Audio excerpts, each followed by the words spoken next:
Let's start with the location of Kobe's set point. So as you can see, Kobe's set point is pretty high. He's got the ball well above his head here. For comparison, here's Steph Curry's set point, much lower. All right, welcome back to another After Dark, everybody, and happy 24th. We are continuing our back-to-back reaction and celebration to Kobe Bryant. So this morning we did one, and I really enjoyed it. It was about Kobe Bryant isolation stuff, and I really enjoyed watching that. So to follow up in the same kind of flair, we are going to react to a video called Kobe Bryant Complete Shooting Form Breakdown. I know, it's some nerdy stuff, but it's the kind of stuff I really enjoy. This is by a channel called DZ Shooting, another channel I'm not subscribed to. Let's see. I mean, if it goes like it did this morning, before this video is over, I will be subscribing to this channel. So let's see how it goes. Anyways, everybody, thanks for being here and celebrating with me. The legacy of a phenomenal basketball player, Kobe Bryant. Yeah, I don't really have much to say for the intro because I just kind of want to get right into the nitty gritty of this. So I'm going to link the original video down below by DZ Shooting. So if you want to check that out, it's going to be waiting for you in the description box. And everybody else, please leave this video a like. It helps out a ton. Yeah, sorry, I lost my train of thought. I just want to get right into this. All right, thanks for being here, everybody. Let's check this out.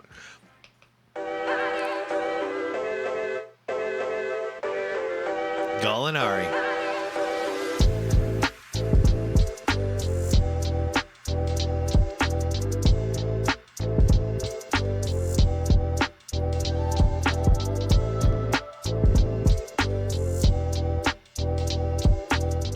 What's up, everyone? Dimitri here. Nice In this pause. video, I'm going to do a complete breakdown of Kobe Bryant's shooting form, from his feet to his hands, his elbow, set point, release, and more. Oh, let's I'm going do to show it. you all the pieces that made up Kobe's jumper.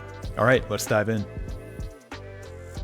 Real quick, I just wanted to look at his free throw percentage. 84. Okay. All right, first, let's look at Kobe's footwork and stance. Now, this is on catch and shoots. The majority of the time, Kobe was pulling up or doing fadeaways. Yeah. But when spotting up, Kobe started his shot bent at the waist with a forward lean. And as he raises the ball up to his set point, here, Kobe straightens himself out. He's got good balance here. Here again, on the catch, Kobe leans forward, and as he raises the ball up to his set point, he straightens out. Yep. That's nice. As for his feet, he keeps them shoulder width apart, maybe slightly wider. And here are the two big keys. One, his feet are pointed diagonally to the left, and two, they're staggered, which means his right foot is further ahead than his left. Another way to say it is Kobe's right foot is leading. closer to the basket Yeah. than his left. Here's why this is Yeah, we used to say he's leading. He's leading with the left.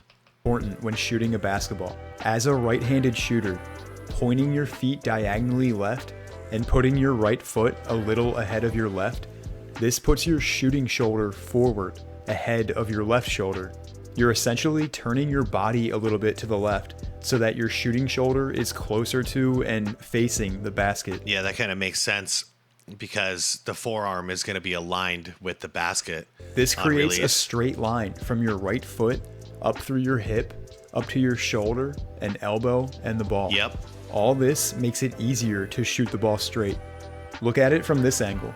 With everything in a straight line, facing the basket, all Kobe has to do is extend his Yeah, that's a perfect elbow. angle right there.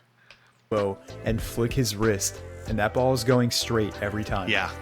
It is easier to shoot straight when your shooting shoulder is more forward than your non-shooting shoulder. And this is easily accomplished by turning your feet away from your dominant side and by putting your shooting foot ahead of your other foot. Both things that Kobe does here. As far as getting into his shot, Kobe used pretty much every footwork technique in the book. Yeah, he did. We saw that in this morning's video. The crazy footwork. He used the 1-2 step.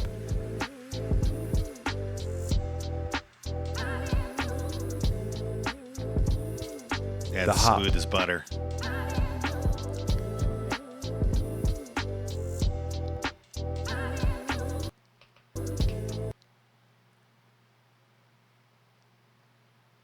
Yeah, he was shifting a little bit to the left there. But he did jump straight up and down, though. Shot flat-footed.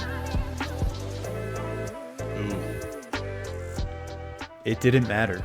Kobe could adapt to whatever situation he found himself in and get a good shot off no matter what.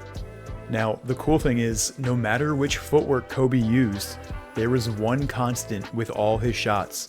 Well, with all his pull-ups and turnarounds and fadeaways. Kobe always ended up in the same position before releasing the ball. He always ended up with his body facing slightly left, his shooting shoulder forward, ahead of his left shoulder, and his elbow straight and in line with the basket. It didn't matter which way Kobe's feet were facing when he began his shot.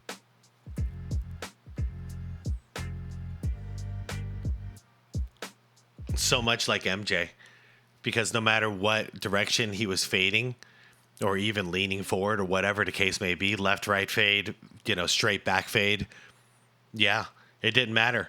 Because by the time he releases, as long as he's aligned with that forearm and his shoulder to the actual hoop, that's all you need. It's a lot harder to do when your body is moving in live time. For like shooting, like target practice or something, it would be much like hitting a moving target as opposed to hitting a still target. Except for in this case, he's the shooter and he's the one moving. It didn't matter how twisted or contorted his body was. That's crazy. But I'll stop it right there. New sub. Or wait. That was the like button. New subscriber. This is cool. You only got 2,000 subscribers. I mean, come on. This is good stuff. It didn't matter if he got bumped.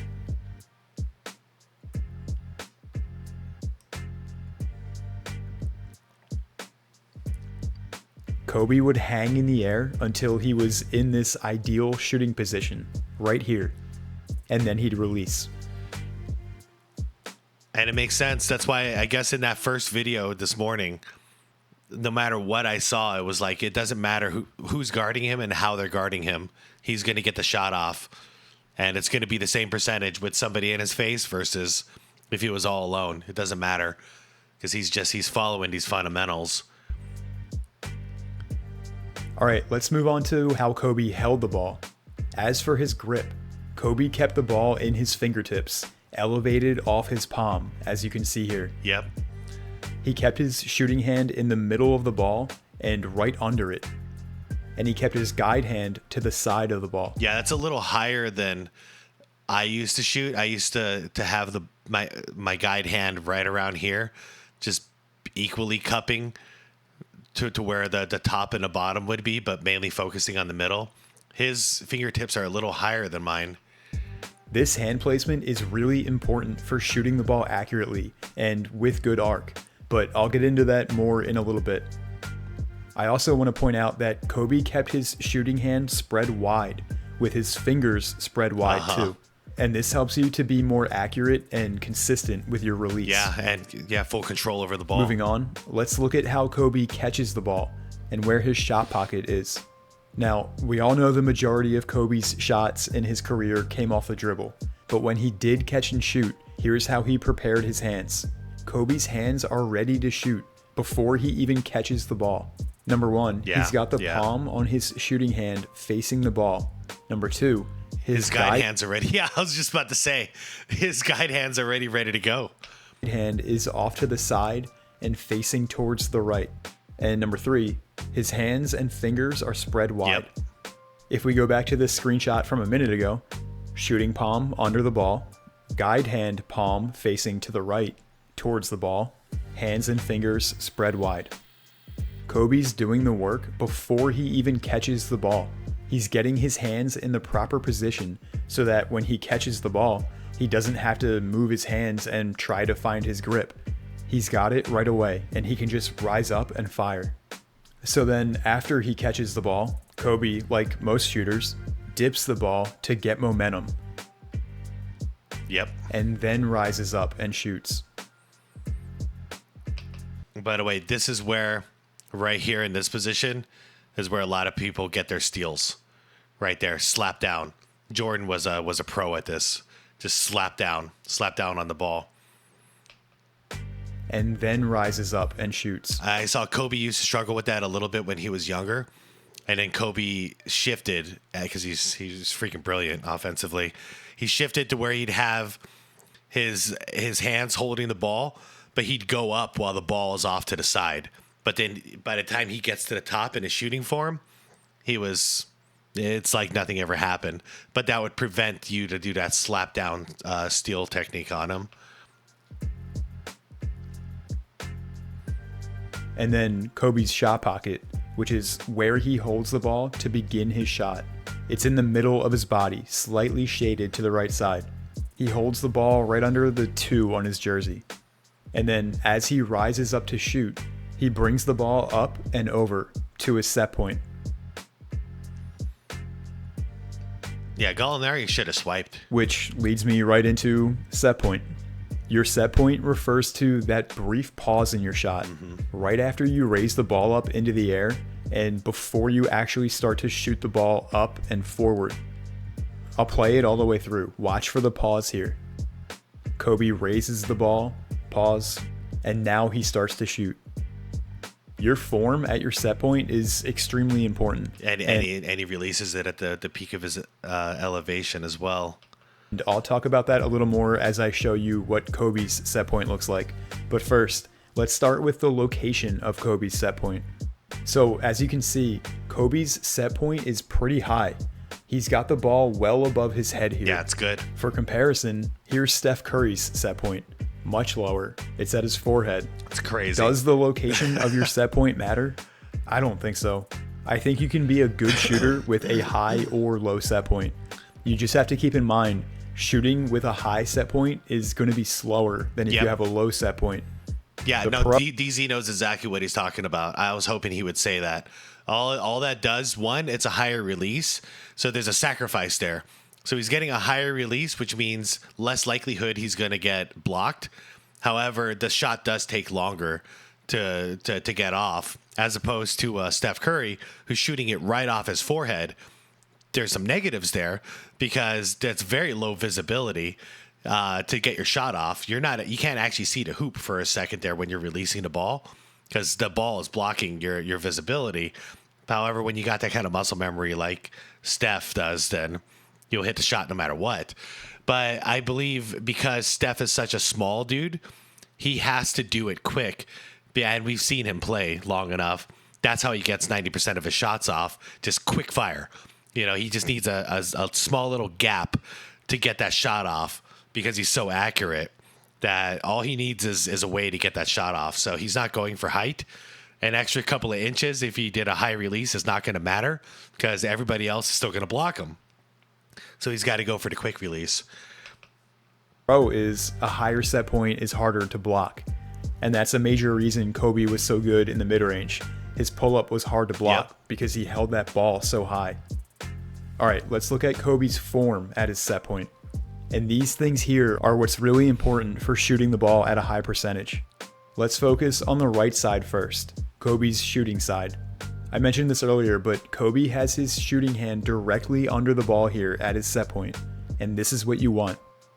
Having your shooting hand directly under the ball at your set point, which means the palm on your shooting hand is facing upwards, this is going to help you get good arc on your shot. Kobe's shooting elbow is also under the ball at his set point. This means his elbow is facing the basket. It's not sticking out to the right or tucked really far in to the left. Elbow in and facing the basket helps you to shoot straight. It is much easier to shoot straight when your elbow is facing your target. Here's a good look at it. Rise up, pause until the elbow is straight and facing the basket, fire. Now, because Kobe's set point is high above his head, that's naturally going to bring his elbow up. See how it's pointing upwards like this? Compared to someone like Steph, whose elbow is almost parallel with the floor. But to me, that doesn't matter at all. Yeah. As long as the elbow is facing the basket and your shooting palm is facing the ceiling, it doesn't matter if the elbow is tilted upwards. It's a catapult, you know? It's a catapult. And like you said, it doesn't matter if the catapult looks like that or this. It's the same kind of thing. Wow, he really does have it low, though. He has it aiming at the floor. Steph is such an anomaly to me. But yeah, this makes a lot more sense to me because it's a total catapult. Sling it back, set it free. You know, but you got to aim for, you know, you're aiming in this direction because that's the direction you need to go to get to the hoop. You need to go. It's like Angry Birds, you know, you need to go up and then land. And having the ball, your fingertips under the actual basket itself helps a lot with that too. So you need both to create this catapult effect. And Kobe had great arc on his shots. But to me, that doesn't matter at all. Arch, I forget which one it is. As long as the elbow is facing the basket and your shooting palm is facing the ceiling, it doesn't matter if the elbow is tilted upwards. And again, that's really just a byproduct of bringing the ball up above your head like this. Kobe still has these nice angles here. Not perfectly 90-90, but close. Last thing I want to point out with Kobe's set point, his shoulders. I mentioned earlier that Kobe's shooting shoulder is ahead of his left shoulder during his shot, but also notice how his shoulders are parallel here. As he brings the ball up from his shot pocket to his set point, watch how he raises both his shoulders up together, parallel with each other.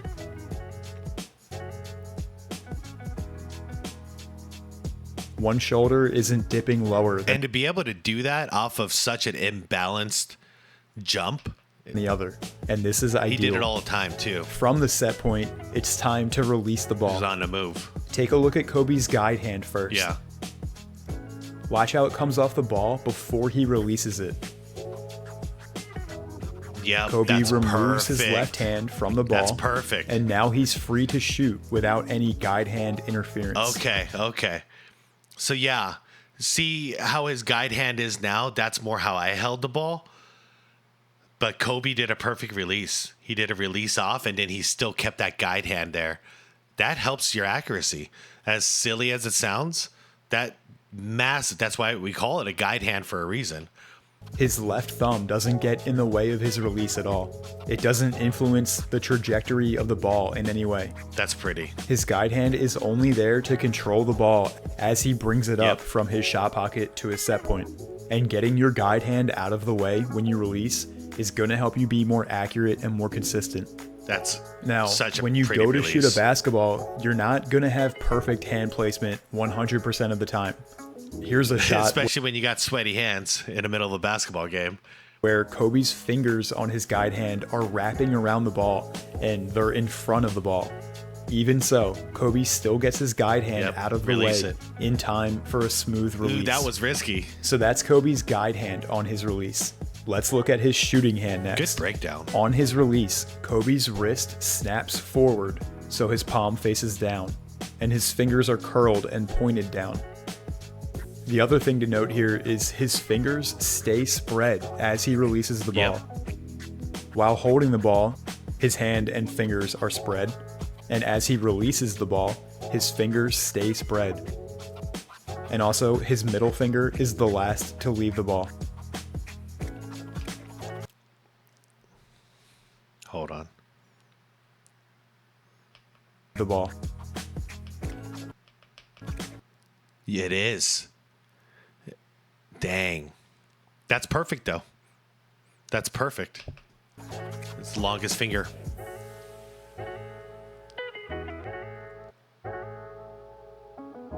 Last thing on Kobe's release, his shooting elbow.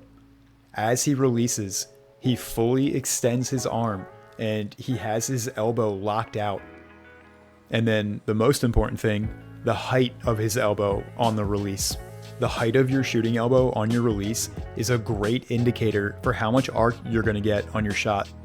The higher your shooting elbow finishes, the more arc you're going to get.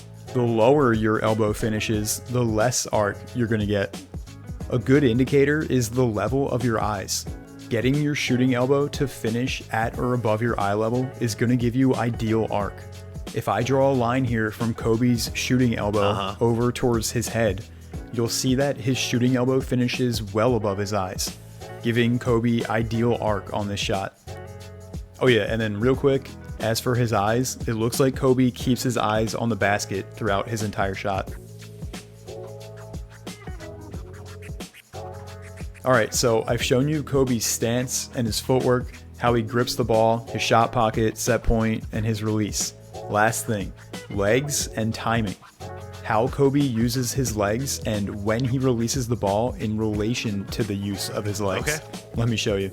So I'm going to split up Kobe's use of his legs into two parts, and really most good shooters do this. The first part is from shot pocket to set point. From the start of his shot, as he dips the ball and as he raises the ball up to his set point, Kobe bends his knees. Watch his legs here. He's not quite at his set point yet, but close. He is storing up power here. You can see he hasn't left the ground yet.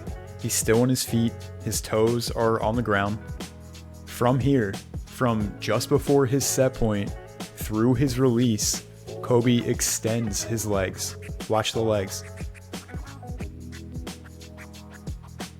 He is releasing that stored power and using it to shoot and get the distance he needs on his shot.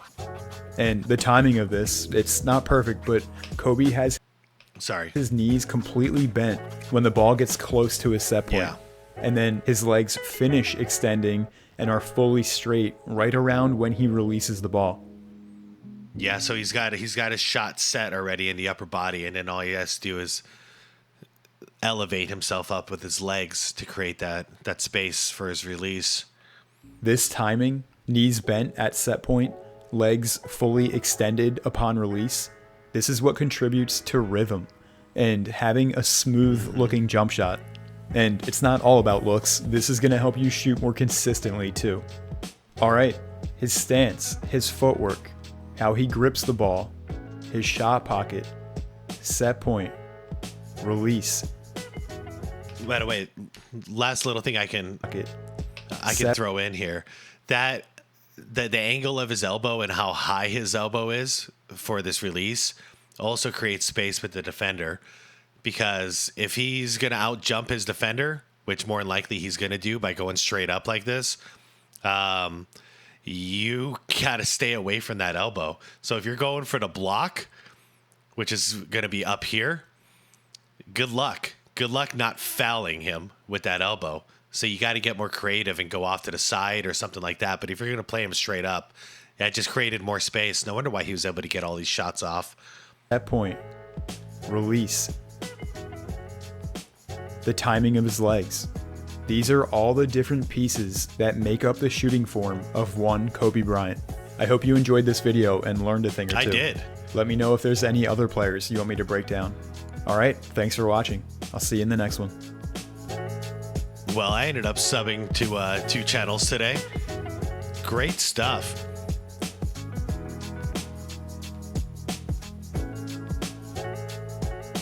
This is cool.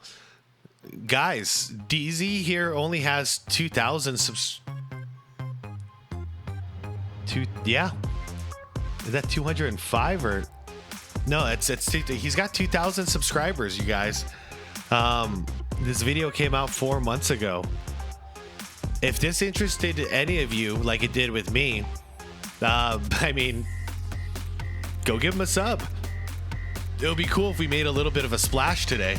And, you know, DZ over here has no idea why he ended up with so many more subscribers. That'll be pretty cool. I think he deserved it, because that was a great video, and honestly, I want to check out the shooting guide that he has on other players as well. I really enjoy this kind of stuff. So thank you for watching with me, everybody. Thank you for celebrating Kobe Bryant. I know this was a nerdy way to do it today, but I think Kobe would approve, because Kobe was all about the little details and the intricate aspects of the game.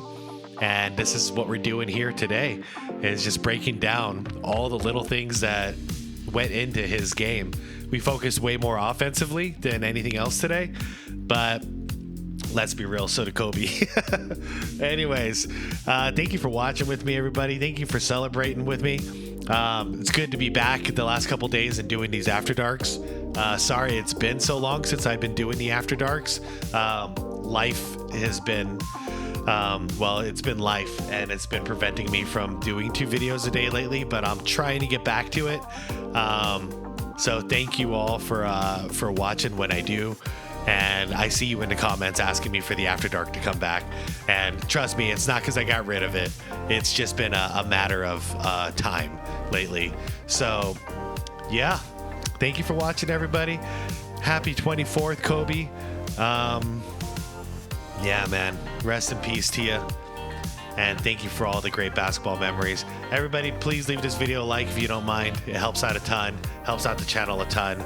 And subscribe to my channel or DZ's channel if you want more content like this, all right? All right. Peace out, everybody. I'll see you tomorrow for our normal scheduled broadcast. All right. Peace out. Be good to your loved ones. You know, reach out to your loved ones. Tell them you love them. All that good stuff. Carpe diem. And be good to your people, all right? Be good to yourself, too. All right. Good night, everybody.